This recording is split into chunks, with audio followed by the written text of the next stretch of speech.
There are folks who literally can't quit the things they know are bad for them. These are the things we know we should quit. They're on our list. We can't seem to knock them out. Success isn't going to let you climb the ladder until you knock these things out. People aren't born good at much. They become good at it by not quitting. They become great at it by putting in the 10,000 hours. Welcome to another episode of Free at Last. I'm your host, James Cartlidge, and today we're going to get into a tricky subject. I think it's tricky because quitting is tricky. There are many things that happen in our lives that we need to quit from.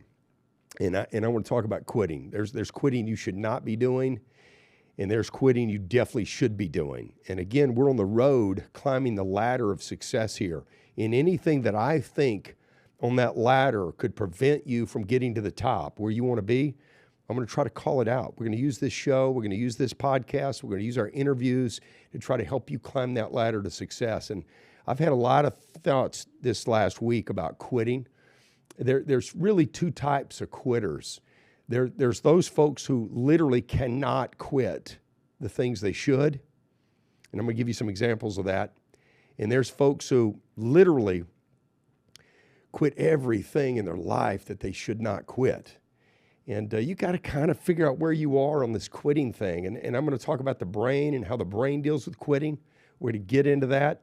But let's talk about the two types of quitters for a second. There are folks who literally can't quit the things they know are bad for them. I'm thinking of some of the vices that kind of hold us back from success, and they're on our list every year. Maybe it's a New Year's resolution. These are the things we know we should quit. They're on our list, and we can't seem to knock them out. I'm telling you, success isn't going to let you climb the ladder. Success will prevent you from climbing those rungs of the ladder until you knock these things out. We're talking about addictions, talking about vices. Perhaps it's gambling. Maybe it's sports gambling. It could be as simple as your fantasy football is overwhelming you to the point you can't concentrate on what it takes to be successful.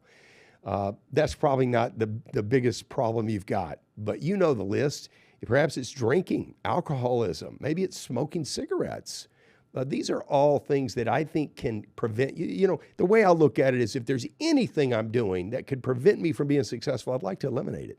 I'd like to quit doing it. I'd like to knock out the things I know I can control and get on to the things that may be less controllable. Let the universe, my mind, my resource group, my friends, if I need help to marshal resources to actually be successful, let's spend my energy there, not on the things I know I should already be doing. Now let's talk about the other type of quitting.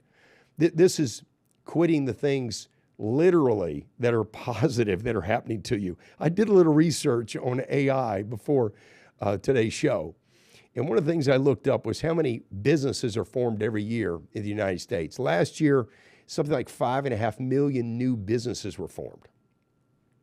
And I thought, well, that's a sign of hope. That's a sign of desire to succeed. People who form a business in a calendar year want to win. They want to succeed. They've got an idea. They've got that spark.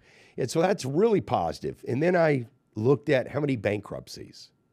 Now think about bankruptcy for a minute. It's the ultimate quit. It's the ultimate quitting. I looked at corporate bankruptcies, which wasn't many. It was like 23,000. And then I looked at personal bankruptcies, where you quit on everybody who perhaps loaned you money. You quit on everybody who believed in your idea, believed perhaps in your life, believed in the things you hoped and sold them on that they should give you money and resources to pursue. You're quitting outwardly, overtly on them. 517,000 people last year quit by filing official bankruptcy filings in federal court. That's a large number of people. It's a large number of people quitting when things got tough. Now, obviously, there are things that require us to maybe quit. Maybe you're in a job and you know you've got to be an entrepreneur and you know you've got to be your own boss. Well, you should quit that. You should quit working for that boss at some point, figure out a pathway, figure out a game plan, and quit. That's the right kind of quitting. I think if you're in a cult, you should probably quit. I think you should get your way out of there. I think you should get some help and get out of there. I think if you're involved in drinking every night on your way home, you can't go home unless you stop by the bar. I think you should quit that, okay? This is the type of quitting you should be quitting. Now let's talk about gym memberships. Can we all agree these are good for you? Can we all agree that joining a gym is a great idea?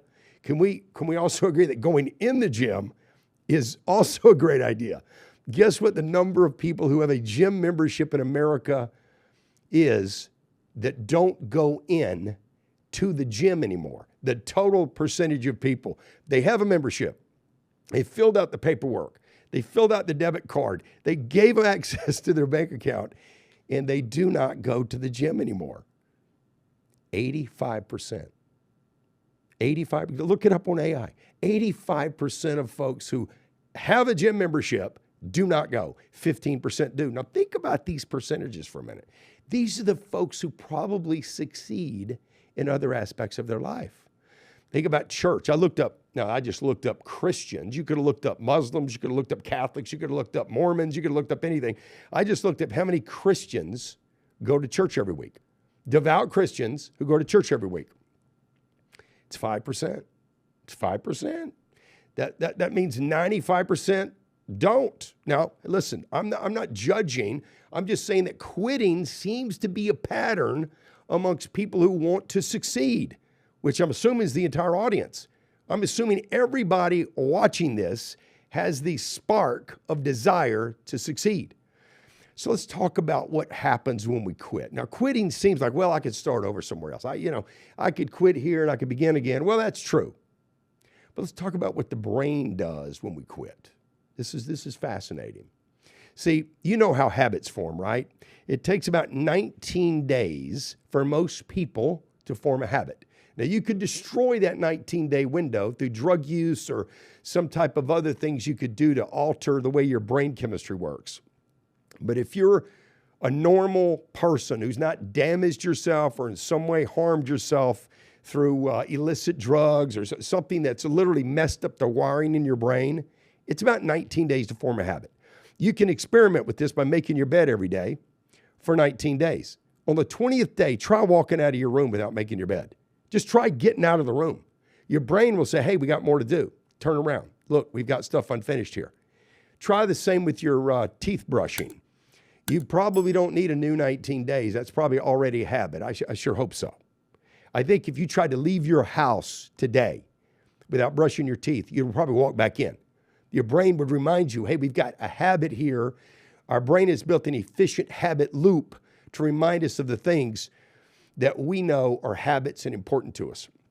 Let's talk about the energy the brain deploys to build that habit loop. Now, I may pronounce some of these words wrong because I'm not a scientist. If you want to watch the science show, go to Andrew Huberman, who's got a great podcast on this stuff. But I will tell you what I've researched, and I'm pleased to know how this relates to quitting. And you should be fascinated by this.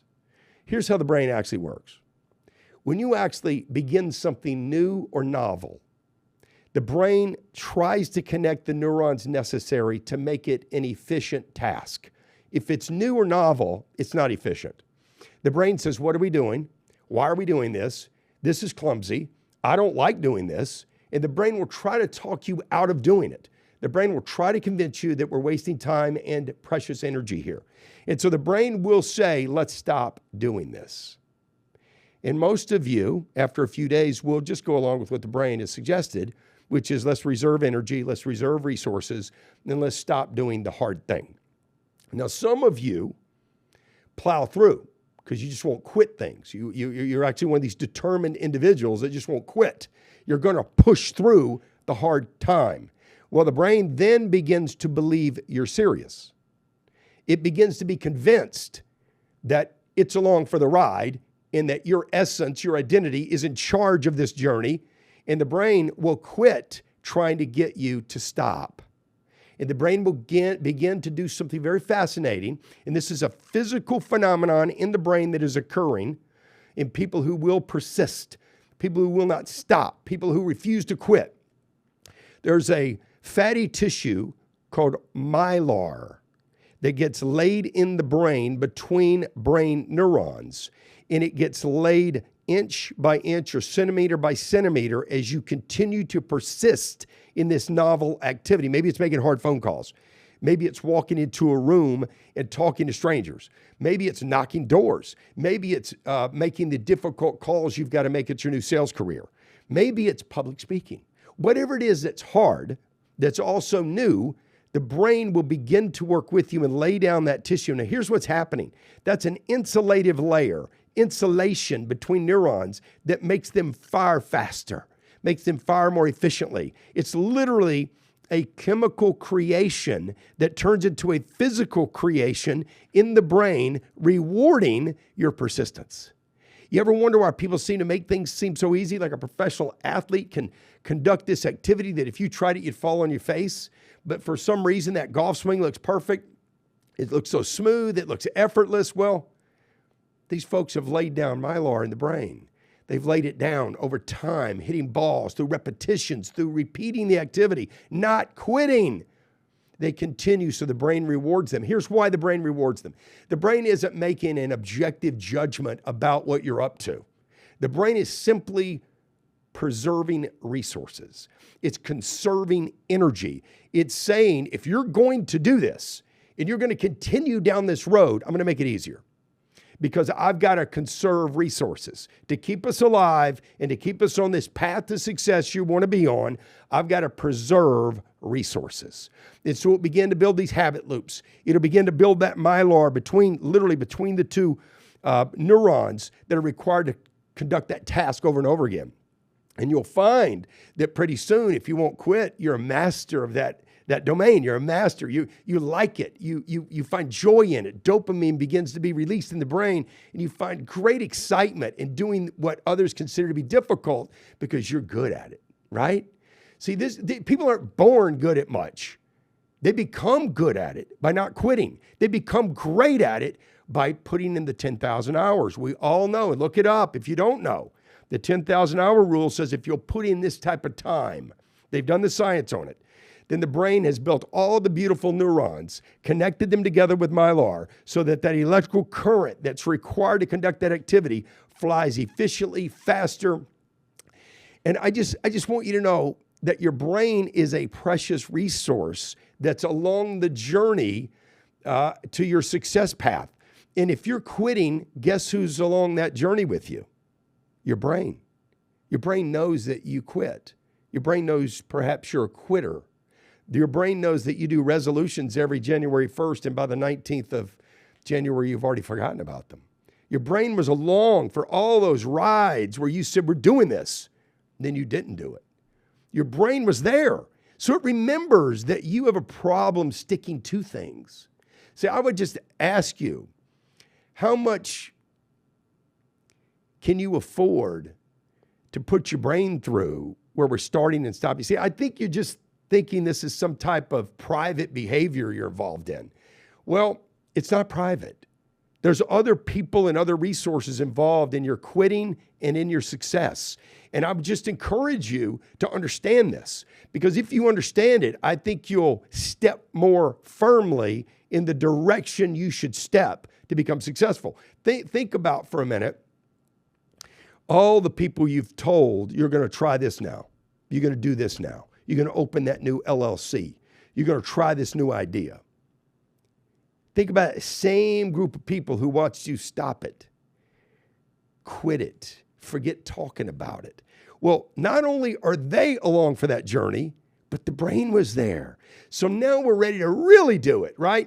This is really going to be it. This is the time I'm really going to push through, and I'm going to make it. This is the moment. I've been waiting for my whole life for this moment. Well, guess what? The brain is going to need a little more convincing. You've actually trained the brain that maybe you're full of shit. You've actually trained the brain that you're a bit of a shit talker. You've actually trained the brain to not believe you. Now, I don't know how much of that you can afford, okay? Because I don't think the 19 days is available to you if you've trained your brain that you're full of it. I think you may take 3 months, not 19 days. So you've got to decide this quitting behavior. You got to decide the stuff you ought to quit, and you ought to quit it. And the stuff that you need to stop quitting, you should stop quitting. Good people, stop quitting on them.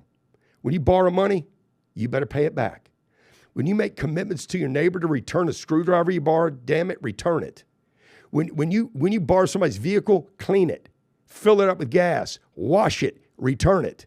When you make commitments, you keep them, because your brain is along for that journey. Your brain remembers the stuff that you've promised others and, more importantly, promised yourself. Your brain knows your identity, your essence. It knows that you're either full of it or going to do it. And so I would just suggest strongly to you that if you're going to climb this ladder of success, get the brain back on your side by making fewer commitments and keeping them all. Just say no to more things. Just say, I'm not going to do that. That's time I can't commit to. I love it when somebody says, you know what, that just doesn't fit.